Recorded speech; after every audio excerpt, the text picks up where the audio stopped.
ஒரு நிமிஷம் நீங்க பேசிட்டு நான் பேசுறேன்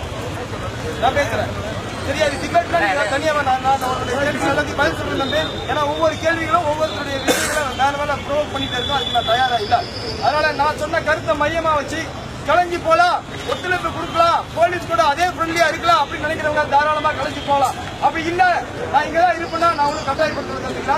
நீங்க அப்படி இருக்கிறதுனால நான் ஏற்கனவே காலையில இருந்து சொல்லிட்டு இருக்கேன். இந்த மாணவர் போராட்டம் எப்படி வெற்றி பெற்று வரலாற்றுல பதிஞ்சதோ அதே போல இந்த மாணவர் போராட்டத்தில் திருச்சி மாநகரத்தில் ஏதாச்சும் ஒரு பின்னடைவு நடத்தினா அந்த கரைகளுக்கும் அந்த கசப்பான உணர்வுகளுக்கும் அந்த மிக மோசமான வரலாற்று பதிவுகளுக்கும் நீங்க ஒரு காரணமா இருக்கிறார். அந்த அன்பும் வேண்டுகோளும் அக்கறையும் உங்க மேல இருக்கிறதுனால சொல்லிக்கிறேன். இந்த மாணவர்கள் சில மாணவர்கள் கூட வந்திருக்கிறவங்களாலையும் சில அமைப்புகளாலையும் மிஸ்கைடு பண்ணப்படுகிறார்கள் அப்படிங்கிற ஒரு இன்டெலிஜென்ஸ்னாலதான் இவ்வளவு தூரம் வந்து பேசிட்டு இருக்கோம். இவ்வளவு நாளா பேச கிடையாது. மறுபடியும் வந்து பேசிட்டு இருக்குன்னா நீங்க வயசுல சின்னவங்க.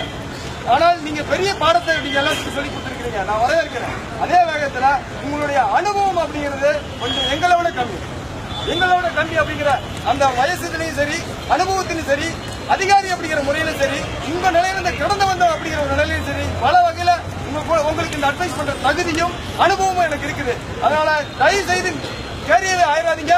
எமோஷனல் விஷயத்த நிறைய பேர் எக்ஸ்பிளைட் பண்ண போறாங்க. அந்த எக்ஸ்பிளைட்டேஷனுடைய விளைவுதான் சில இடங்கள்ல சில பிரச்சனைகள் உண்டாயிட்டு இருக்கு. திருச்சியும் அதை மையமா வச்சு நடக்கிறதுக்கு இன்னமும் சரி நடந்துட்டு இருக்கிறது தீர்க்கமான இன்புட் எழுதி இருக்கிறதுனாலதான் உங்கள்கிட்ட மறுபடியும் மன்றாடி கேட்டுருக்கேன். இல்லைன்னா அப்படி பேச வேண்டிய அவசியம் இல்ல. அதனால உங்கள்கிட்ட நான் அப்படி வந்து பேச கிடையாது. உங்களுக்கு நீங்க என்ன கேட்டீங்களோ அதை செஞ்சு கொடுத்தோம். என்ன பாதுகாப்பு கேட்டீங்களோ அதை செஞ்சு கொடுத்தோம். நீங்கள் மலையில் நனையும் போது நாங்களும் நினைச்சோம். நீங்க குளிரில் நடக்கும் போது நாங்களும் நினைச்சோம். நாங்களும் குளிரில் நடக்கணும். நீங்கள் வெயில காயும் போது நாங்களும் நீங்கள் எப்படி சாப்பிட்டீங்களோ அந்த அளவுக்கு கூட நாங்க சாப்பிட கிடையாது. அந்த அளவுக்கு நாங்க உங்களோட நின்று நாங்க களமாடி இருக்கோம். அந்த விசுவாசமும் அந்த உணர்வும் அந்த தமிழ் பற்றும் அந்த காவல்துறை சட்டத்துறைக்குரிய மரியாதையும் இருந்திருக்குன்னா இந்த மாணவர்கள் நல்ல எண்ணமுடைய மாணவர்கள் கலந்து போலாம் அப்படின்னு நான் எதுவும் சொல்றது இல்லை. நன்றி. நல்லா புரிஞ்சுக்கோங்க. அதுல யாரும் மிஸ்யூஸ் பண்ணிட வேண்டாம். திரும்பவும் சொல்றேன், தாராளமா வெளியில கலந்து போலாம். அவங்க